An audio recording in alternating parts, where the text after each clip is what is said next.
अकल अग्नि आधे है चाका नहीं तेरी अंदर देवे निर्मल निर्मल संत सर्वन से तीनी है माने मंदिर रात करवर छाया पृथ्वी में है सो आप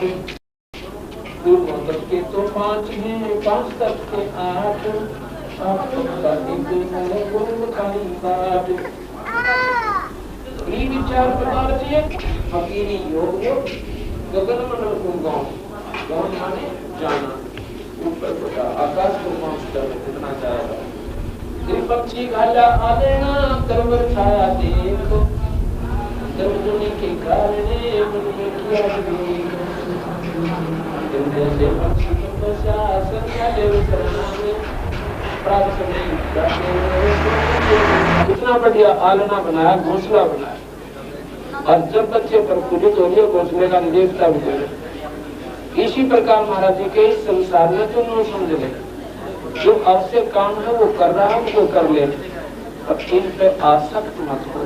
ये कहने का है महाराज का कि इन मकान में पुनः अपना काम चला ले गर्मी सर्दी के वचन का थोड़ा दशरथ भगवान का यशोदी देवी के बतू मकान बना ले इन कोठियां बनाने पर उड़ला मस्त बढ़िया बनाओ मैं सारे बच्चे सुनाओ बंगली बन जाएगी बढ़िया ये इसके लिए नहीं था ये तो तेरा फांसी बन जाएगी आपके लिए ये तेरे काम चलाऊ था कि भाई गर्मी सर्दी के बचन का तरीका बनाना पड़ेगा ये लोग बना होगा या तो पत्पन्न संकट आपदाएं आती है प्राकृतिक आपदाएं आती है और तुलसी बचन का घोंसला बनाना था।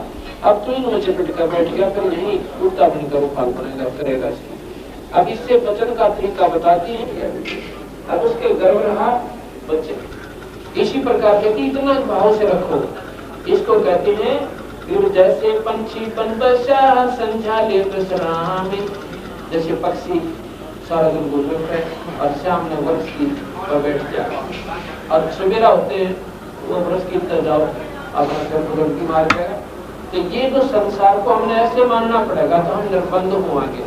इसको कहते हैं निष्काम भाव से हम यहाँ पर रहते हैं। अगर हम सकाम पढ़ेंगे यानी इसमें उड़ेंगे तो फिर हम यही आ जाएंगे।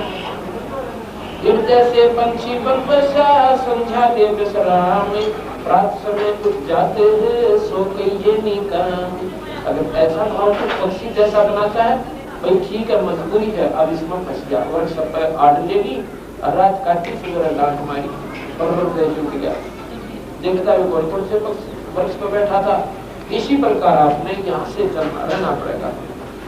एक भगवान का नाम पूर्ण परमात्मा सब पुरुष का नाम लेके और उसी में पूर्ण श्रद्धा लगा और जो अन्य साधना आप करते हो कोई माता तो कहता नाही आन उपावे उपावन उपासना किसी दूसरे की और साधना नहीं करे एक मन एक दिशा वो छोड़ भक्ति भावे प्रतिवर्ता सो जानिए नाही आप आन उपावे एक मन एक दिशा दूसरा नहीं लगावे और कोई लगाव नहीं रखे एक ही परमात्मा कबीर भगवान का सहारा ले राम नाम निसारे है राम नाम निरोध राम नाम सौदा करो राम नाम की बोल प्रतिवर्ता सो जानिए नाही आन जाने अपना पीर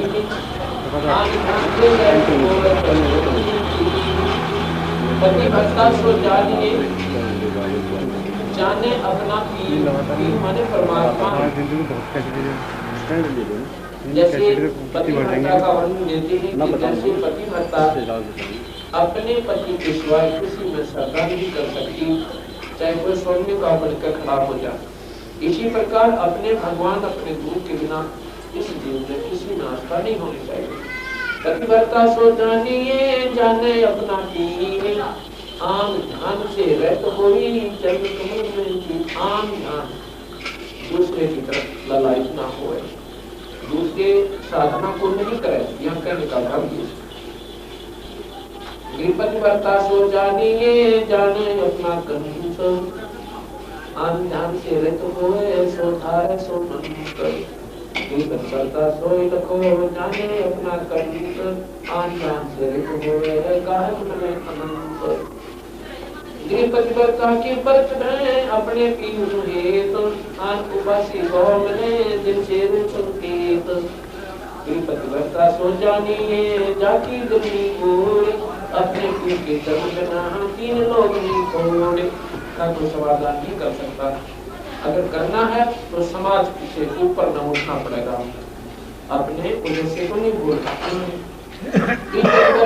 व्रत है कदे न पढ़े भंग। अब व्रत हम किसने कहे, व्रत कहे हम रोटी ना खाना, बस ये व्रत थोड़ा ही। व्रत है किसी चीज को नहीं करना, उस पर बैन ला देना। बीड़ी का व्रत करे, शराब का व्रत करे, मांस का व्रत करे, निंदा चुगली का व्रत करे, लूट खसोट का व्रत करे। जो व्रत करना हो तो करते को ना, और रोटियां गिला पैर ले लिया तो करो की ना काम, ये व्रत हो गया। ये व्रत है, महाराज कहते हैं पतिव्रता का व्रत है कदे ना पढ़े भंग। अब उसने व्रत कर लिया, उस पतिव्रता ने, पतिव्रता आत्मा की तरफ इशारा करते हैं, जो पुण्य आत्मा है जिन्हें अपने भगवान में श्रद्धा लाई। व्रत उसने बता दिए क्या क्या करने हैं, दूसरी साधना नहीं करनी किसी की। अपने गुरु और संत परमात्मा कभी भगवान बिना हमने किसी को देखना भी नहीं, ये व्रत कर लिया उसने। अब यूं करे जिनका भक्ति उमंग, जिनकी उमंग, उमंग माने ना उपास अनित आम उपासना, अन्य साधना उनको छोड़ देती है, अनित है, वो अच्छे नहीं है। अपने पीर के चरण की वो छाटकना प्रतीत, अपने पति की, अपने पीर मन मालिक के चरणों की वो छाटकना ही प्रतीत, विश्वास नहीं छोड़ती। पतिव्रता के व्रत है दूजा सोचक दुंद, अपने पीर के नाम में चरण कमल रह बंद। ये पतिव्रता प्रसंग सुने जाका जाते मेरे, अपना पति छोटे नहीं कोटक मिले सुदेव। अपने पति ने छोटे से देव का प्रयोजन उनके जीव मिट्टी होते हैं। पतिव्रता प्रसंग सुने जाके जासी जाकी जासे लाग, अपना पति छोटे नहीं ये पूर्व जे बड़ भाग। अब हम देख रहे हैं कि कई भक्त आत्मा के परिवार ऐसे डरते लगे, एकदम करके छोड़ दी सारी बीमारी, माता डूबना, पुराना करना, कलाकर सरहाद 36 लटोट व्याख्या करते, अब इस नाम पर लाए तो उनके कहते पूर्व ने बड़े भाग, वो कहीं भगवान आत्मा की जो झंझट से निकल चुकी है। पतिव्रता प्रसंग सुने जाकी जासे लाग, अपना पति छोड़े नहीं पूर्व ले बड़ भाग। पतिव्रता प्रसंग सुने जाकी जासे लागे, अपना पति छोड़े नहीं जो चकमक में आगे। पतिव्रता के चरण की सिर पर रख दे डाले, 68 तीर्थ सब किए जय गंगा नान के दार। पतिव्रता के चरण की सिर पर रख दे राख, पतिव्रता पर ब्रह्म है सतगुरु बोल सागे। ऐसी डटी हुई आत्मा कहते भगवान का स्वरूप होती है। ऐसी तो डटी हुई आत्मा है, एक रस होती सच्चे नाम का ऊपर, पूरे गुरु के ऊपर, और पूर्ण ब्रह्मा भगवान के विचार के अंदर कहते हैं वो भी परमात्मा स्वरूप है। पतिव्रता के चरण की सिर पर सर ले राख, सिर पर रख ले राख, पतिव्रता पर ब्रह्म ही सतगुरु बोल साखे। पतिव्रता पर नाम करे पतिव्रता को पूजे, पतिव्रता पर ब्रह्म सतगुरु बोल पतिव्रता पर नाम करे पतिव्रता को भागे 84 नहीं जावे। पतिव्रता चूक नहीं ये कुटक होए अचूक, और दुनिया किस काम की है जैसा संबल होगी। पतिव्रता चूक नहीं कुटक हो अचूक, और भाई और दुनिया किस काम की है जैसा संबल होगी। और दुनिया हमारे किस काम की, जैसे संभल का रूप होता है। अब विचार कर लीजिए कि हमने अपने प्यारी आत्माओं का जो हमारे अंश है, सतगुरु महाराज के अंश है, वो दमगर है तो आनंद साहब से, और दूसरे व्यवहारिक आदमी मिलते हैं, ठीक है, वो क्या जाता कोई ना कोई क्या देते पर मन करते नहीं। कभी लड़ाई करनी पड़ा परमात्मा, इसने बात करनी थी वो कर ली, एक तक गप्पे आंकेगा, मेरा ना कित के जुगाड़ जोड़ेगा, इतने टका हुआ है। तो न्यू अर्जय करनी पड़े सब, तो इसलिए हमारा उनसे मेल नहीं मिलता। वह कैसे हैं? जैसे संबल रूप। आप सुबह से लेकर शाम तक गप्पे मारे जाओ किसी से, ठीक है आज ज्यादा मान उसमें क्या निकला, सांस कुछ भी बोल। अगर भगवान की चर्चा करो, भगवान का नाम लो, तो कुछ न कुछ हासिल करो। अर्थात सांसारिक बातें, सांसारिक लोगों से मिलना हमारे लिए संबल के रूप जैसा है। संबल का वर्ष क्या होता है कि उसका जो फल ला गया बनो बहुत बढ़िया दिखाई देते हैं, इतने सुंदर लागे तो खा के देख लो, मीठा पाओगा। और होती है उसमें कपास जैसे इसमें आंख के फुलटे हुआ करे, ऐसी होती है। और फल इतना बढ़िया लागे, लाल हो जाता है पाक के, जैसे आम होया करे। और खा के देखा मनमाना जान बचानी मुश्किल हो जाता, बस ज्यादा डांगे। इसी प्रकार ये संसारिक लोग ऊपर तो बहुत मीठे लागे, और जब थोड़ी सी दाव पड़ेगी गर्दन काट दे मनमानी, ईसा मुंडा छोड़ा गोविंद आपके। इसलिए कहते हैं जैसा संबल रूख, ये संबल कैसे पेड़ से वैसे बढ़िया लागे पड़ेगा नहीं के बोले। अर्थात भगत ने अपने भक्ता में बैठना चाहिए, ये भाव से सत्संग करना है। आपके पास कोई आ जाता है तो उसको समझाने की कोशिश करो, अपना रंग लावत भाई, 2 दिन का जीवन से सदा तक मरना कोई नहीं, परमात्मा के नाम पे ना जीव छुटकारा नहीं से। एक भक्ति कहने लगा जी हम सब जाते बरा कर बैठ जाए रिश्तेदार, रिश्ते उसने समझाने लग गया भाई 2 मिनट भगवान पे जाकर देख, रावण ने जुल्म किए थे, उसके लंके बनी, प्रहलाद ने भक्ति की थी, बेड़ा पाई, और 2 मिनट नहीं बैठा है जब वो उठकर चला जाएगा, क्यों उसने वो नीम के सीकड़ भी लागेंगे। और ये हम उस भगत ने जो इन सुने हैं उन्हें खूब सुना थे, सारा दिन बैठो, वो तेरा प्यारा आदमी से हो सकता है इन बातों ने सुनकर वो भी तेरे मारे। मतलब ये तरीके हैं इनसे निपटने के। जो भक्ति भाव के व्यक्ति नहीं है उनका आपका मेल नहीं मिल सकता, लेकिन उसका ये कारण है कि उनको भगवान कबीर साहब की, भगवान किसी भी जो इष्ट का साधक से उसकी चर्चा शुरू कर दे। जब भगवान आत्मा होगी तो सुन लेगा, और सुनेगा तो मार्ग पा जाएगा, और नहीं सुनेगा तो 1 मिनट मैंने कहा मतलब काम से जाना पड़ेगा। अच्छा भाई ले तेरी मन आपका पीछा छूटा, आप भजन करो फिर बैठ के, और सुनता है तो खूब सुनाते सारा दिन बैठा रहे, उसको फिर अपना प्यार आदमी समझे। जो भगवान की चर्चा सुनता है वो हंस आत्मा है, और एक दिन तेरे मार्ग पर या सत मार्ग पर आ जाएगा।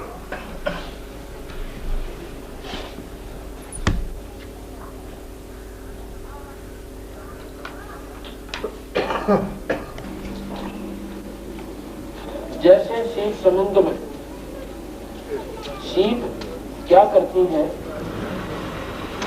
कि जब उसने उस मोती बनाना होता है उसमें विशेष कसक उत्पन्न होती है, तो उसमें उसमें एक ऊपर की बूंद की आवश्यकता पड़ती है जो आसमान से 100 से जल आवे। खारे समुद्र से वो कुछ नहीं ले सकती, वह वस्तु उस जल, वो भी जल है, उस जल में वो वस्तु नहीं है क्योंकि वो खारा पानी है और उसका मोती बड़ा करे। इसलिए उस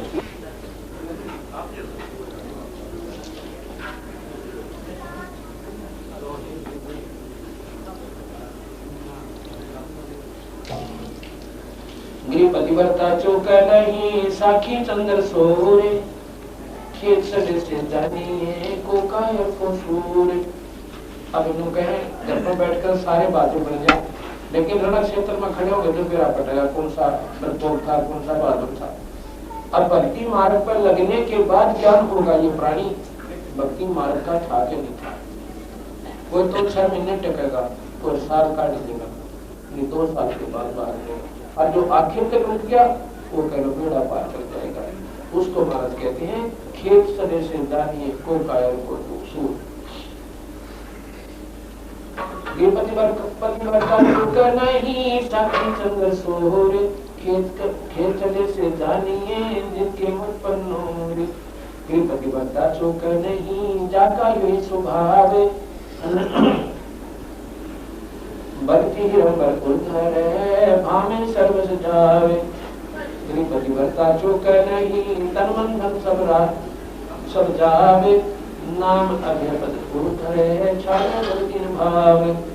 पतिव्रता चौक नहीं तन मन जाओ शीशे, मोर तरक अर्पण किया सिर के लुगी से। पतिव्रता पर लाते हैं और पतिव्रता कोई, 84 कठिन त्रासे ना सिर पर बीती हुई। ब्राह्मणा छाया नहीं अवगत अगम अगाध दावन तू क्या सौंपे पतिव्रता प्रहलाद। पतिव्रता प्रहलाद मार्ग बताओ कि भक्ति मार्ग में ऐसे होना पड़ेगा जैसे प्रहलाद हुआ, मीराबाई हुई, गरुड़ हुआ। 16 सहेलियां पतिव्रता दो जानिए और पतिव्रता कौन, उत्तान पात का राज सब छाटा सकल अलोने। अब भगवान की आत्मा जिनमें कसक है ईश्वर की वो कैसी होती है, जैसे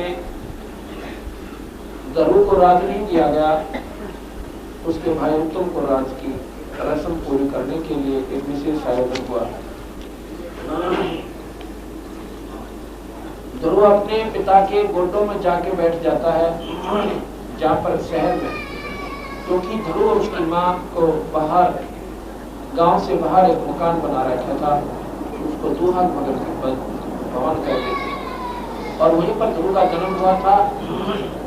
एक दिन ध्रुव ने अपनी माँ से पूछा कि माँ आज तो बाजार में शहर में कोई खास रौनक पड़ी है, मैं देख के आऊंगा। माँ को ज्ञान था कि ऊपर को रात के दिन जा रही है, तो उसकी मौसी का लड़का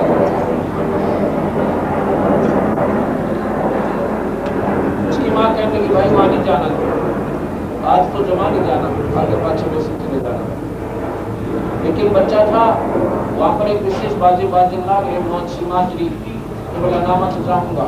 भाग लिया, बच्चा था 5 साल का, भाग गया, जाके अपने पिता की गोंडा में जा बैठा, क्योंकि वहां पर उत्तान पास बैठा, उधर उसकी सौतेली माँ बैठी और उत्तम बैठा।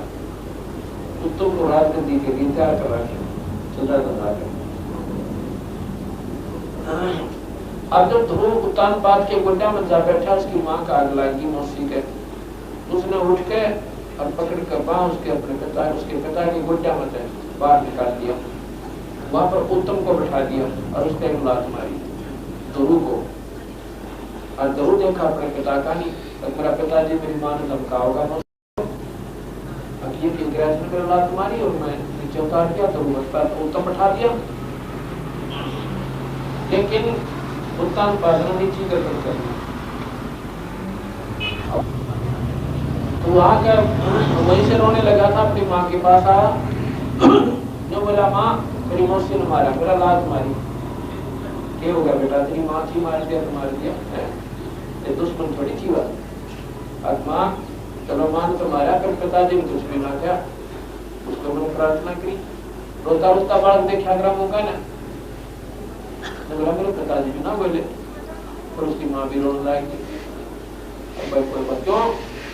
उसको मालूम था बेटा कोई बात नहीं, उनका राज है। उसकी माँ की तरफ कहती है कि उनका राज है। कहने की माँ क्या मेरा राज नहीं है, मैं भी तो उसका बेटा हूँ पिताजी का, क्या उत्तम है, तुम उसका पुत्र है?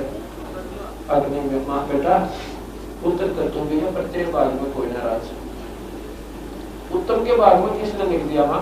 कि भगवान ने लिख दिया। भाई बात बच्चा था, बोली बोली बात करे था, मानना मेरा था, ये बात न बिगड़ेगी। भाई भगवान ने लिख दिया। वहां पर भगवान कहाँ रहता है? भगवान बेटा जंगल में रहता है। चलो वैसे कह दिया स्वाभाविक बच्चा है वही जन्म पकड़ ले, और बेटा तो जंगल में रहता भगवान। आत्मा ठीक है, मैं जंगल में जाऊंगा और भगवान से पूछूंगा, अब मेरे मुखिया को बीमार है तो मेरे बाद बराबर ना लिखा, तो मैं भी उससे राजा कर देता, और भगवान ने मिलेगा कि मैं उल्टा कोई तो बड़ी गति करके मैं दौड़ा लग गया, तो अब बस कुछ भी करना है तो मैं भगवान ने पूछूंगा कि परमात्मा मैं ऐसा दिन पूछा मेरे बारे में कुछ ना लिखा, हमारे माँ बेटा बस की रोटी खान लाग गए, वो राजा का लड़के वो सब कुछ खान लाग गए, इस हमारे से जुर्म हो गया। उसने सोची मन को ना क्यों कौन तो उसी राज का सही जब पकड़ दी तब पकड़ दी, और बाल की हट, बच्चे की हट, और तरिया हट, और राज की हट जो कर लेगा वो क्यों, वो तो मान्य नहीं करते।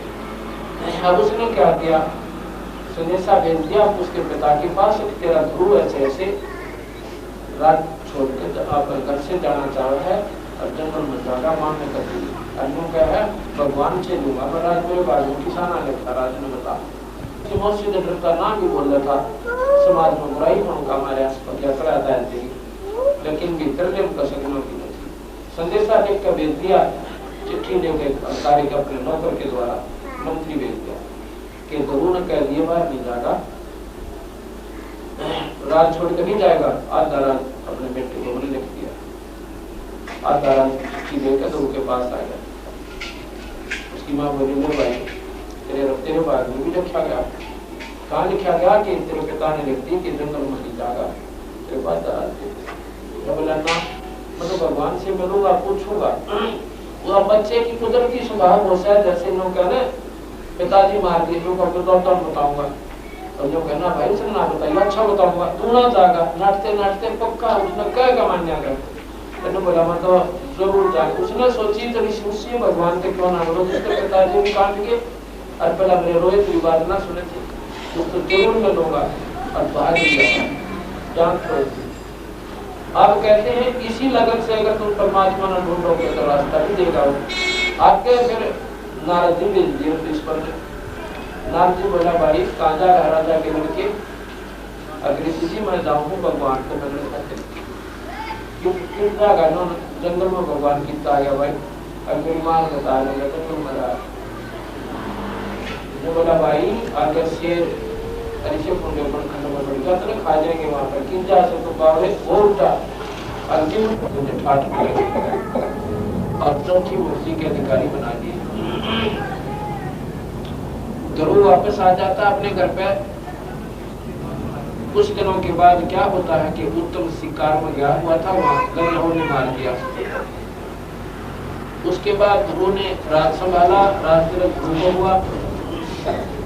उत्तम वाली पत्नी भी ध्रुव के साथ, और ध्रुव ने अपना क्या करवाया, 2 पत्नियों का प्रमाण शिक्षा उसके बाद क्या हुआ,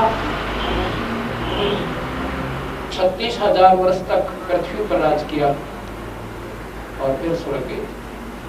अब ये विचार करने की बात है, महाराज जी का जो कहने का उद्देश्य सारे ग्रंथ साहब में यही है कि परमात्मा के पाने के लिए घर त्यागी।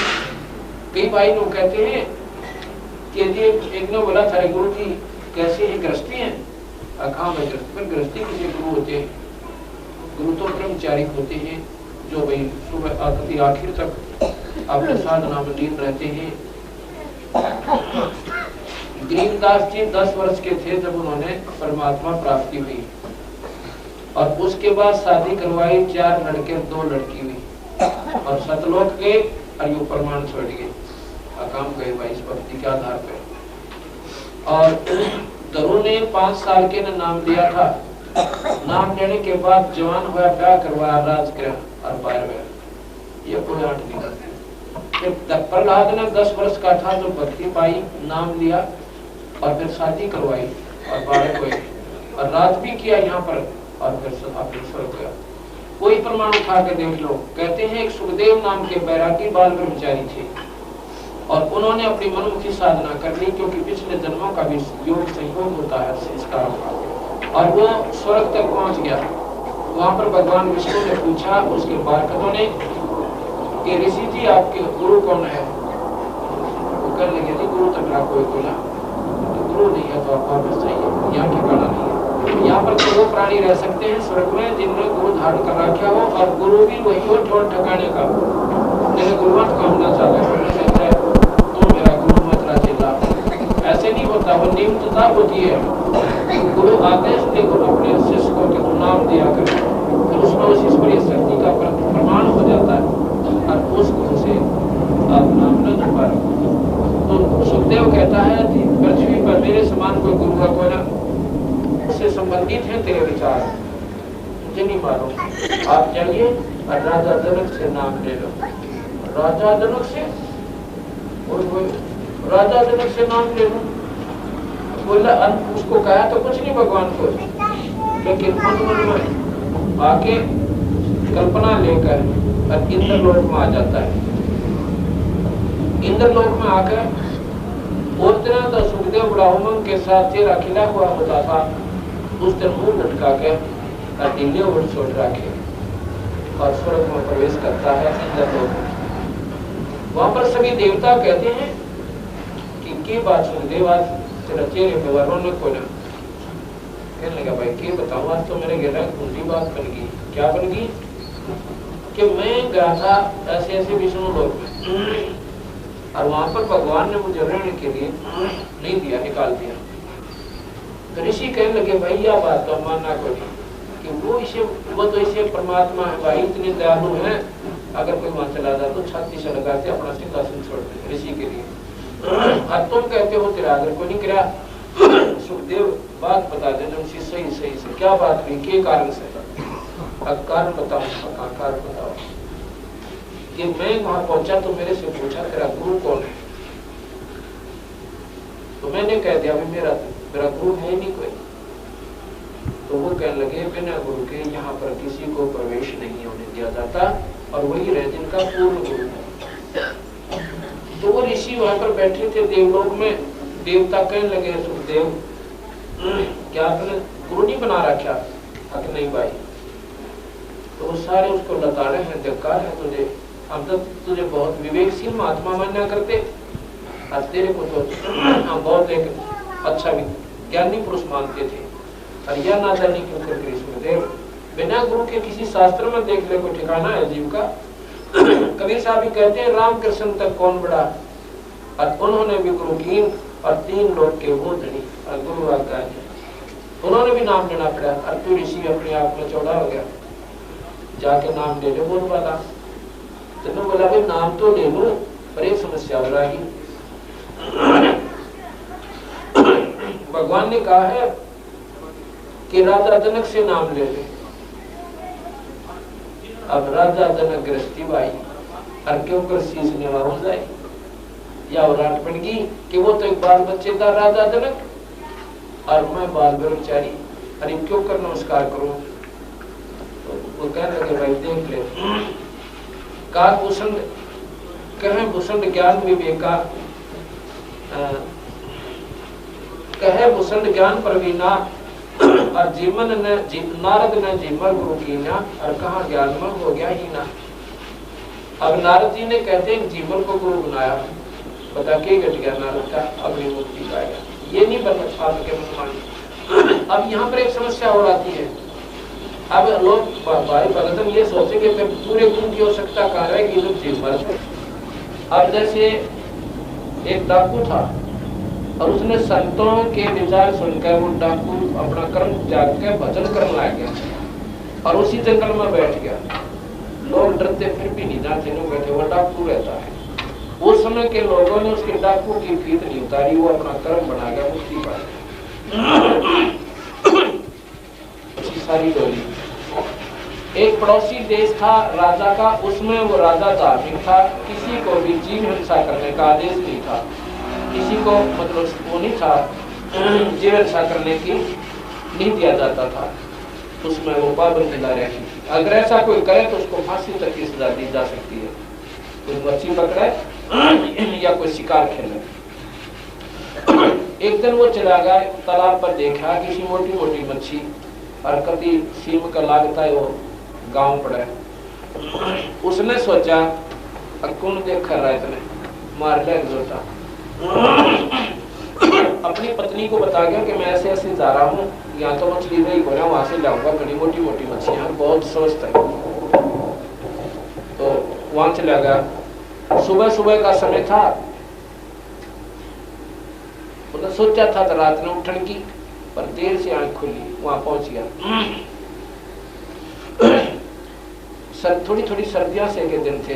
उन्होंने सोचा पहले तो आग बाल कर थोड़े से आग से सेक ले, अपनी सर्दियों से दूर हो जाएगी, और भाई ठंड लगेगी तब फिर आग बाल दी, आग फिर सेक लूंगा, अपने शरीर को सेक लूंगा। ऐसे आग बाल कर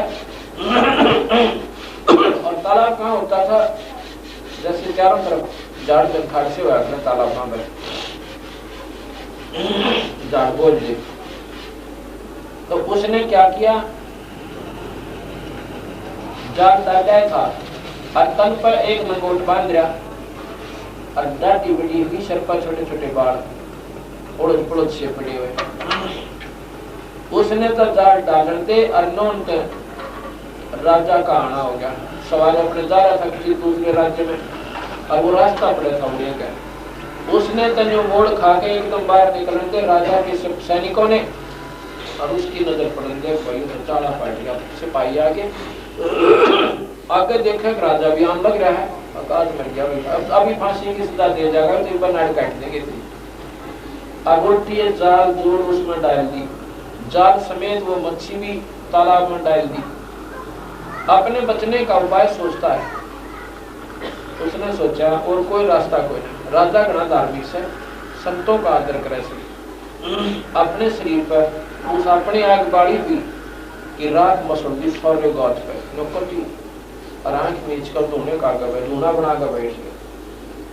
राजा ने देखा 5-4 किले से नजदीक से आकर देखा किला दूर से, आज तो बड़े अच्छे दिन निकला, एक महापुरुष के दर्शन हो गए सुबह सुबह। अब पुण्यात्मा का विशेष लगन हो से संत दिखा ना, आत्मा गदगद हुई ना। उसने देखा अब आज तो भाई आज बड़े भाग जाएगी, देख सुबह सुबह परमात्मा के पुण्यात्मा के दर्शन हो गए, बैठांगे दोगली बतलावांगे। अब वो बड़ी बड़ी आंखों ने देखा तेरे कान दनिया और आंख भी बीत रहा।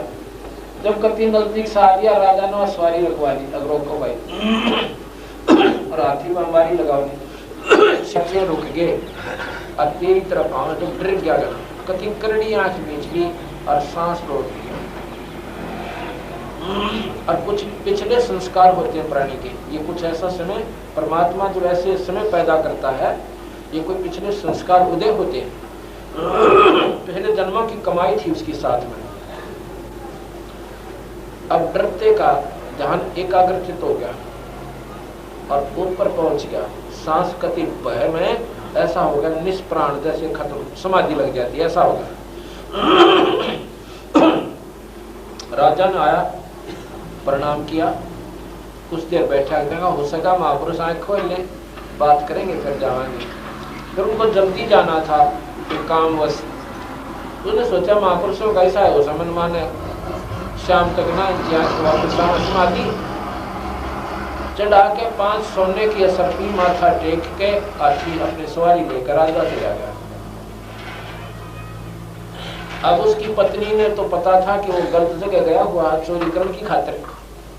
उसने ढूंढी आसपास तालाबों पे, वह पहुंची बड़ा दिन के 12 बजे।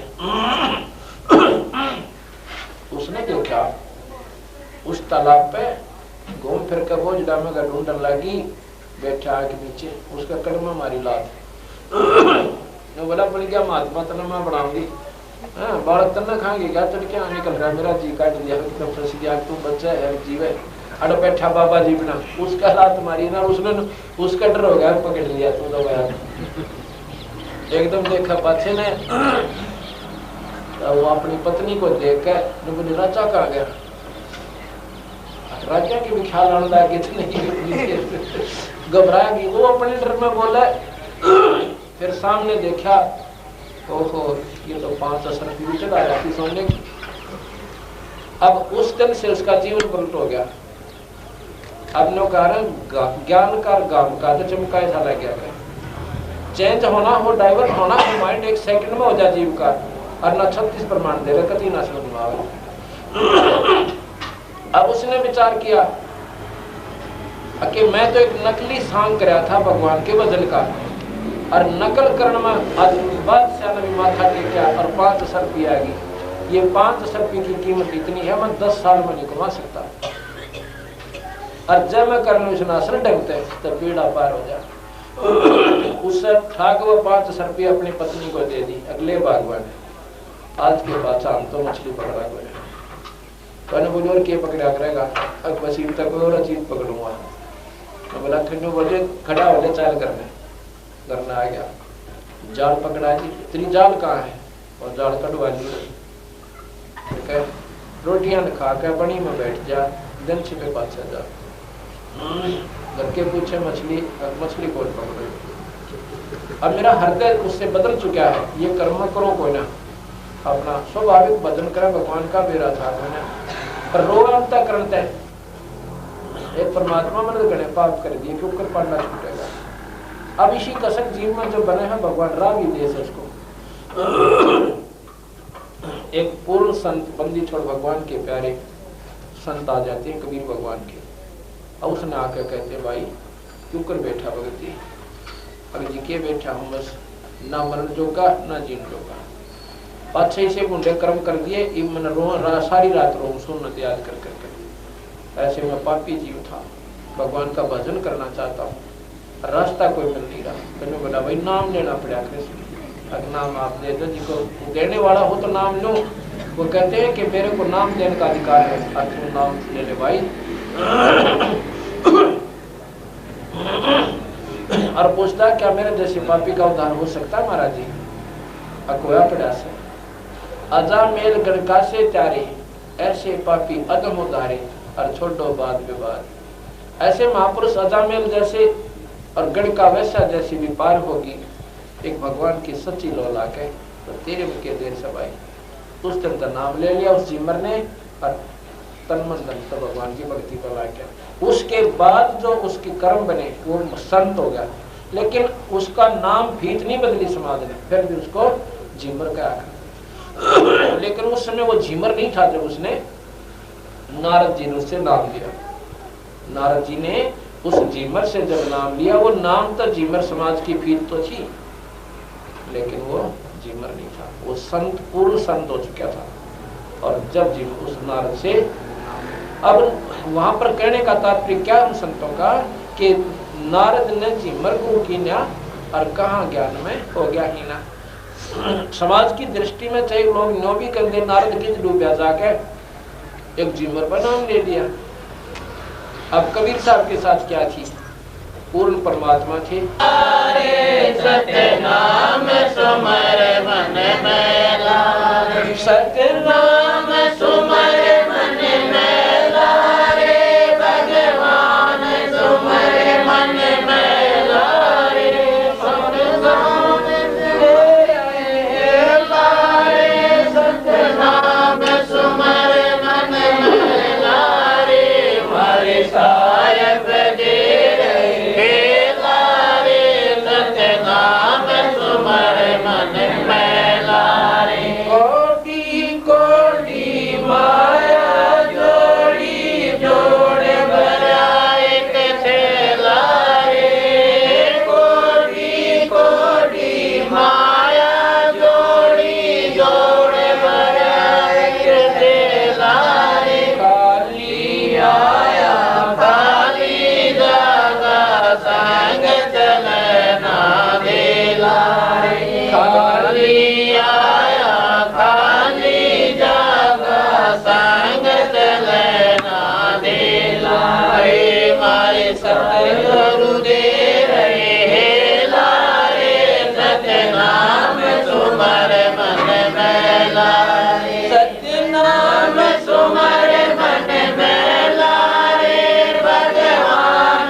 साहेब दे रहे लारे सतनाम सुमर मन में लारे मारे साहेब दे रहे लारे सतनाम सुमर मन में लारे सतनाम सुमर मन में लारे भगवान सुमर मन में लारे सतनाम सुमर मन में लारे भगवान सुमर मन में लारे मारे साहेब दे रहे लारे सतनाम सुमर मन में लारे इस पद का तुम वेद सुनो भाई कौन गुरु कौन चेला रे इस पद का तुम वेद सुनो भाई कौन गुरु कौन चेला रे मारे सतगुरु भाई कौन गुरु कौन चेला रे इस पद का तुम वेद सुनो भाई कौन गुरु कौन चेला रे रामानंद का कह कबीरा सबद गुरु चित चेला रे रामानंद का कह कबीरा सबद गुरु चित चेला रे माए सतगुरु दे रहे लारे सतनाम सुमर मन में लारे मारे साहेब दे रहे लारे सतनाम सुमर मन में लारे। इसी प्रकार सुखदेव जी को पता चला कि नाम लिए मेरा पीछा ना छूटे, तो जाके राजा जनक के चरणों में उस बैरागी ने, बाल ब्रह्मचारी ने, और प्रार्थना की, गुरुदेव मेरा आत्म कल्याण करो। वह कहते हैं, सुखदेव बोले, ज्ञान विवेका हमने स्त्री का मुख नहीं देखा, और राजा जनक गृहस्थी बाई, और क्यों कर शीश नेवा हो जाए। आप महाराज कहते हैं, जब पता चला कि 84 में चौकस जाना पड़ेगा, या 2 दिन की चौदस है, 2 दिन का सन्यासी है, बिना नाम के ठीक ठिकाने का नाम नहीं मिलेगा, तो सुखदेव या तो पिछले जन्मों की कर्मों की त्रि साधना से ये खत्म होगी, जैसे बैटरी डिस्चार्ज हो जाती है। अब ये बैटरी आपकी चार्ज है या खत्म होगी अगर नाम नहीं लोगे, तो पिछली कमाई खत्म हो जाएगी, आगे की बने को न। तो जब जाके राजा जनक से और सुखदेव जैसे बाल ब्रह्मचारी योगी ने, सन्यासी ने, और उस बाल ब्रह्मचारी बाल बच्चेदार राजा जनक से नाम लेकर फिर स्वर्ग तक की पहुंच को फिर पाया। इसलिए बंदी छोड़ भगवान कहते हैं कि ये संकोच जो आपको गलत संतों ने गलत मार्गदर्शन करके आपकी दिमाग को गलत सेट कर दिया, इस प्रकार इसको फिर दोबारा कबीर साहब गरीबदास जी की वाणी अनुसार दोबारा रिसेट करेंगे, दोबारा आपको सतमार्ग पर लगाएंगे, जो आपका आत्म कल्याण बड़े सहज में हो जाएगा। आपका गुरु तो बैठे मौन, अर्तमान लोग बोलते तो क्यों कफार हो गए, दोनों के साथ नाम फर्क। मैं तो वो वहाँ अर्तन ने कह दो बैठा रहा जोड़े में, परमात्मा किसे कहते हैं, और इसे सबसे सरला सर्वोत्तम आत्मा कौन सा मार्ग है, वो सतगुरु महाराज का, कबीर साहब का, भगवान कबीर साहब का मार्ग है, और बहुत आसान से ये आपको समझ कर देगा। कौन सतगुरुदेव साहब। अब शाम को फिर आज कुछ लेट होगी बंदी छोड़ कबीर साहिब की जय, बंदी छोड़ गरीबदास जी महाराज की जय, स्वामी रामदेव महाराज की जय, बंदी छोड़ गुरु रामपाल जी महाराज की जय, सर्व संतों की जय, सर्व भक्तों की जय, धर्मी पुरुषों की जय, श्री काशी धाम की, श्री चुड़ानी धाम की जय, श्री करोठा धाम की जय।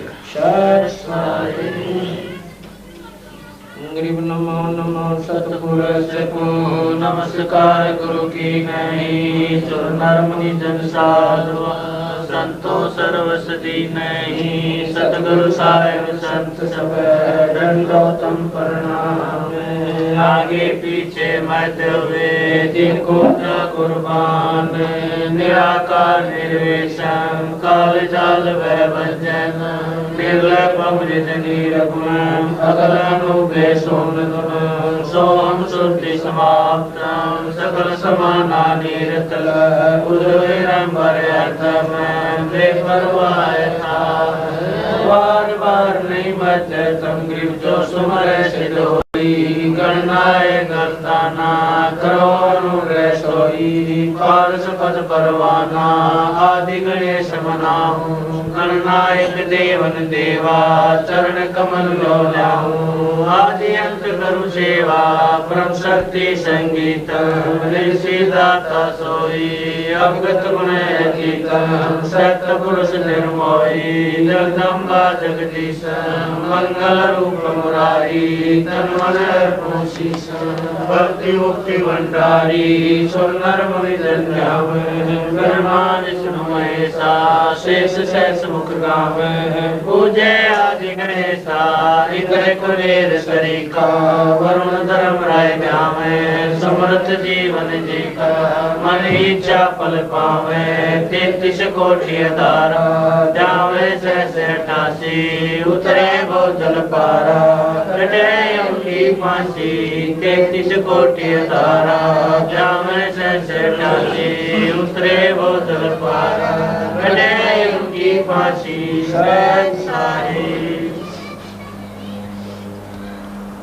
वस्त्र भिन्नता की आवश्यकता नहीं है। करनी ठीक हो इंसान की, करनी ठीक है तो जीव सफल हो सके।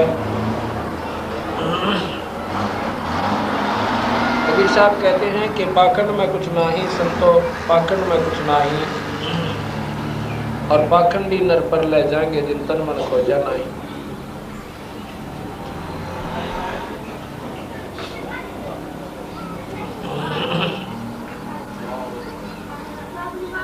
कबीर साहब कहते हैं कि मानुष जन्म दुर्लभ है,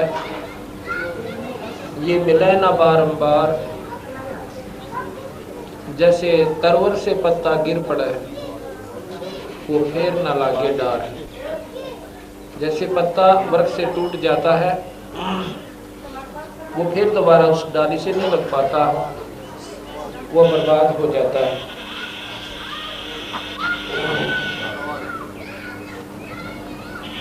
इसी प्रकार मानव शरीर एक बार अपने हाथ से छूट जाएगा, ये प्राणी को फिर नहीं मिलता। कबीर साहब कहते हैं कबीर हरि की भक्ति करो भाई तज विषया रसचोज बार बार ना पाओगे या मनुष्य जन्म की मौज। ये मानव शरीर ये जीव को बड़े भाग से प्राप्त होता है, ये बार बार नहीं मिलता। इसमें विषय विकारों को त्याग कर सद्भावना पूर्ण भक्ति करो। विकार कौन कौन से हैं? बीड़ी, शराब, मांस, तंबाकू, ये प्राणी को नहीं पीना चाहिए। ये सबसे बड़ा दुश्मन है इस जीव का, तंबाकू। शराब तो है हानिकारक, लेकिन तंबाकू इस जीव का और भी ज्यादा नुकसानदायक है। भक्ति मार्ग में सबसे बड़ा बाधक है तंबाकू। शराब तो है हानिकारक, इसको तो छूना भी नहीं चाहिए, और तंबाकू उससे भी 100 गुना पाप जीव को लगाता है। और मांस तो वैसे भी देखना भी पाप है, मैं किसी मांस खाना तो दूर रहा संत पदे में। शराब भी भक्तजन पहले बहुत कम पिया करते थे, अब इतनी होगी कि घर घर में प्रवेश कर चुकी है। अब मांस की भी बहुत बचाव है, लेकिन 10-15 साल में आप देख लेना घर घर में मांस हो जाएगा। क्यों हो जाएगा? क्योंकि सत्संग की कमी है हमारे समाज में। और सत्संग अगर कहीं है तो उस पर कोई दबाव नहीं है कि वो बीड़ी पियो चाहे मत पियो, शराब पियो हमें मत पियो, क्योंकि उन्होंने चेले इकट्ठे करने हैं। समाज से उद्धार से कोई मतलब नहीं जीव का। उन्होंने तो होड़ ला रखी संतों ने कि जहाँ किसकी प्योद गणी हो जाए, और कल्याण कल्याण तक कोई मतलब नहीं रहा।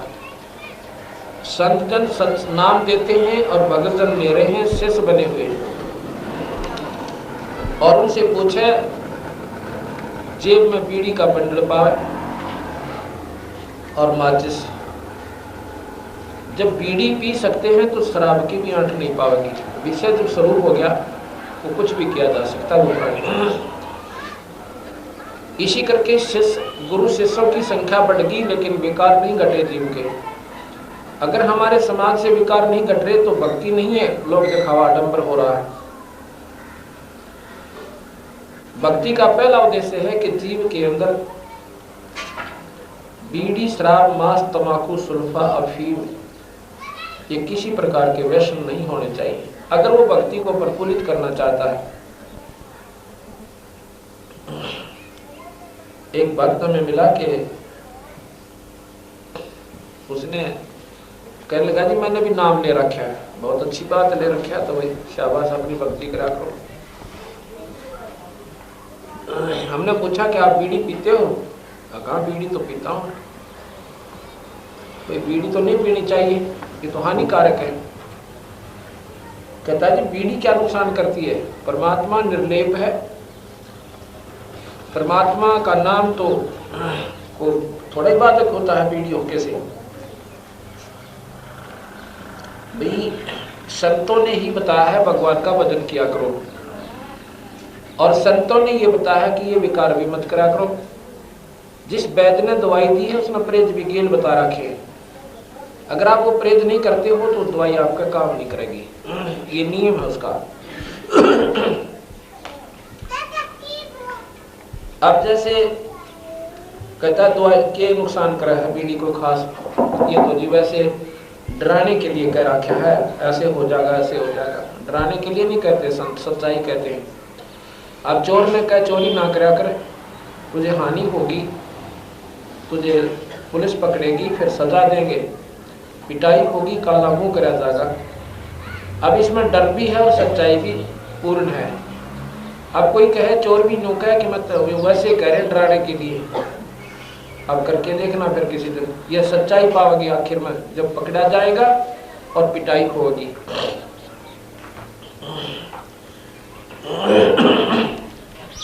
अभी क्या फर्क पड़ा है? बीड़ी पैड़ी तन में पी लिया करें।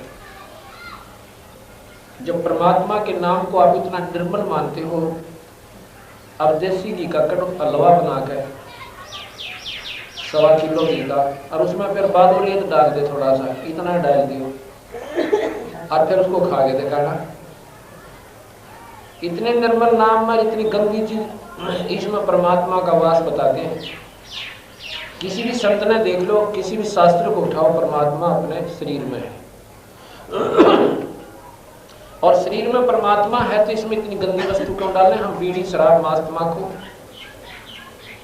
लेकिन ये कारण सारा यही रहा कि हमने सच्चाई यानी सत्संग का अभाव रहा, और सत्संग का अभाव इतना हानिकारक हो गया हमारे लिए। अपने समाज में पहले शराब नहीं थी, पहले हुक्का भी नहीं था अपने समाज में। ये ज्यादा से ज्यादा 600-700 वर्ष के उरे इस समाज में प्रवेश हुआ है। तंबाकू, हिंदू लोग गाय को बहुत पसंद करते हैं, गाय को माता के दर्जे से देखते हैं, और कोई गौ को मार देवे तो उसको हिंदू समाज से भी निकाल दिया करते थे, उसको सजा दी जाती थी। और महाराज गरीबदास जी कहते तुम सुनो, तंबाकू प्रयोग करते हो, तंबाकू गाय के खून से उत्पन्न हुआ बताते हैं। तंबाकू जो है गाय के खून से बना है। कैसे बना है? एक समय की बात है, एक राजा का एक ऋषि साधु था। अब ऋषि रहे जंगल में झोपड़ी गाल कर और अपना घास फूस तोड़ कर बेचारे सब्जी बनावे और आटा जो है बांध कर लियावे,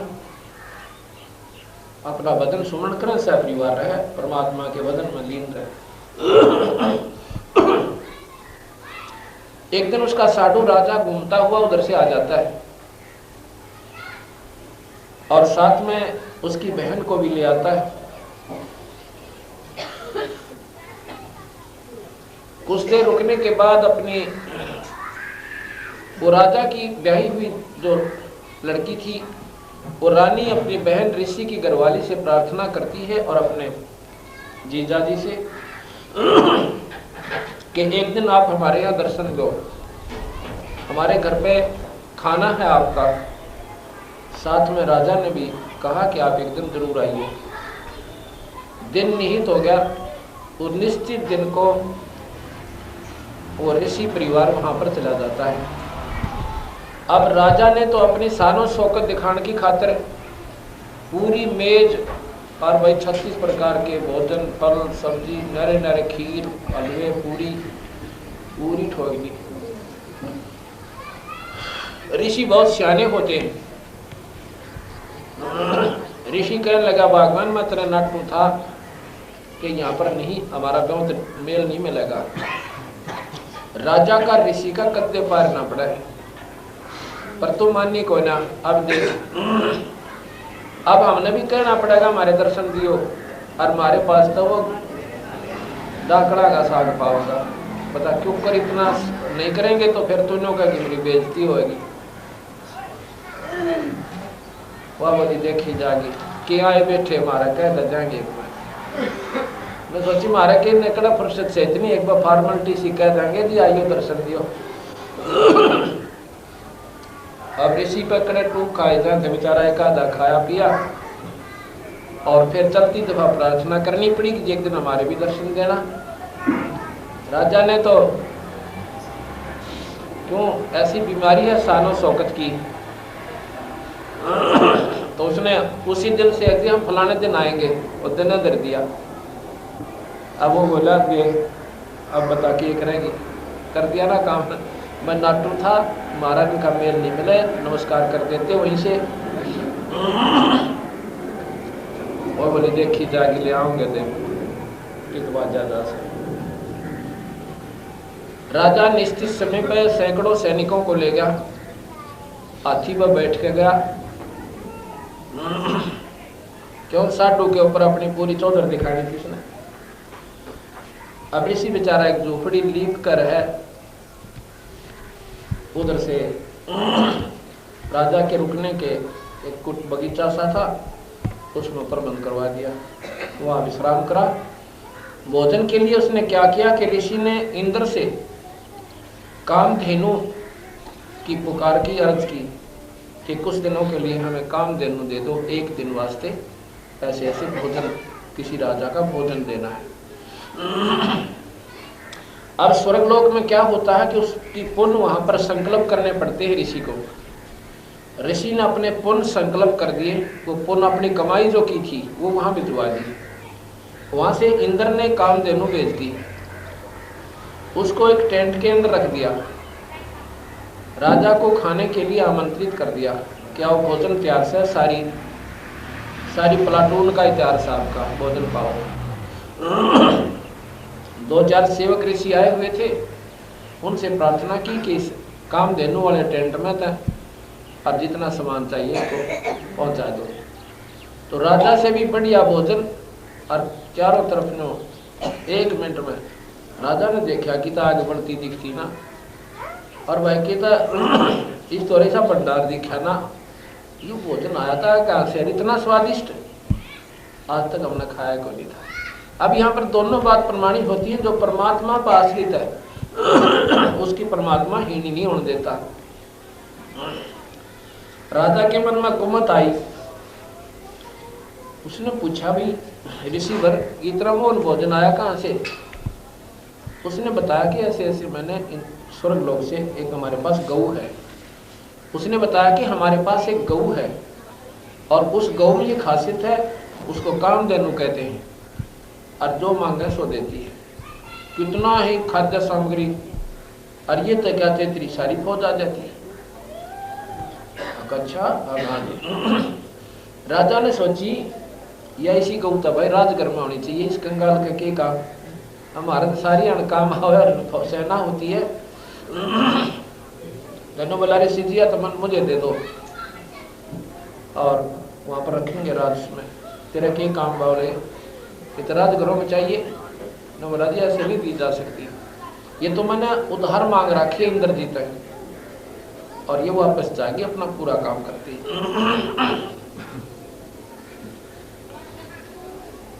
और बोला ऊपर का जब जाके मैं जान दूंगा इसमें। अब राजा में आगे को मत हुआ नीचता, राज अभिमान अहंकार। कहता सैनिकों इस गौ को पकड़ लो और चलो अब साडू बना कर, जब बद कर रहा साडू के बना यारी होती। उन्होंने बोला ठाओ इसको, चलो गौ को पकड़ ले चलो। अब देखा साडू का ना अभी क्या करे बेवकूफ का, इतना निर्लज हो जाता है। तो उसने कहा है गौ माता आपका काम पूरा हुआ और मेरे से लाचार हो चुका है मामला, आप अपने सब लोगों को चली जाइए। उसी समय गौ तंबू को के माँ से ऊपर को निकल जाती है, जो कि तो खड़ी होकर चलती है। ऊपर को जब जा रही थी सैनिक बोले थी गौ तो ऊपर न चढ़ गई। राजा ने कहते हैं तीर मारा उसके पाँव में, गिर लो उसका नीचे, पैर में तीर मारा तो उसमें से खून निकला और जहां जहां वो खून पड़ा वहां पर कहते हैं वो तमाकू उत्पन्न हुआ। और उस तमाकू से के ऊपर आप देखोगे पत्तियां में गऊ के रूम जो होते हैं ना, रूंग ऐसे उसके बाल होते हैं, बिल्कुल गऊ के बाल उसके मिला लेना एक जैसे होते हैं। अब गरीबदास महाराज कहते हैं तमा नाम गाय खो नाम खो का, तमा नाम गाय और 100 बार सौगंध इसको ना खाए। अब तमाकू पी लिया ऐसा गऊ खा ली, तो ये नहीं सोच समझ में आती आपके तमाकू क्यों पीते हो, इस तमाकू से और हानि क्या होती है। हमारे शरीर में ऑक्सीजन की आवश्यकता है, इसको स्वस्थ रखने के लिए डॉक्टर लोग वैद्यजन बताते हैं कि सुबह घूम कर आना चाहिए ताकि ताजी वायु फेफड़ों में प्रवेश करे और खून शुद्ध होए। और उसके स्थान पर घूमना तो दूर रहा, दुनिया घर के सूते उठे इतना तो बूढ़ा हो गया कि 6 गेड़े मार ले और घर ने ठोक दे ठाडा दोनों गेला और अपने शरीर ने बर्बाद कर रहा है। और भाई फिर क्या हुआ, उससे हमारा ब्लड खराब होना शुरू हो जाता धीरे धीरे खून। और इसमें परमात्मा ने एक्स्ट्रा नाड़ी ला रखी है सफेद फालतू, और वो उस गंदे मलिन खून को उसको स्टोर कर देती है अंदर तुम नाड़ियों में चला जाता है। अब वो आवश्यकता से अधिक जब खराब हो जाता है तो उसके जोड़ा में दर्द, कड़ में दर्द, आंखों से दिखना बंद और सिर में चक्कर, बाल आने लग जाएगा, उसको दमा होगा, फेफड़े कमजोर हो जाएंगे, उसकी नलियां रुक जाती। अब देखा फिर बुढ़े की हालत, बुढ़ापे में कदे कड़ी दुख है, कुआ सिर दुख है, कुआ जाड़ चली जा जल्दी निकलती है। अब इतनी हानि तो शारीरिक दृष्टि से हानिकारक, और दूसरे सामाजिक दृष्टि से देखें तो गौ का खून, और तीसरा जो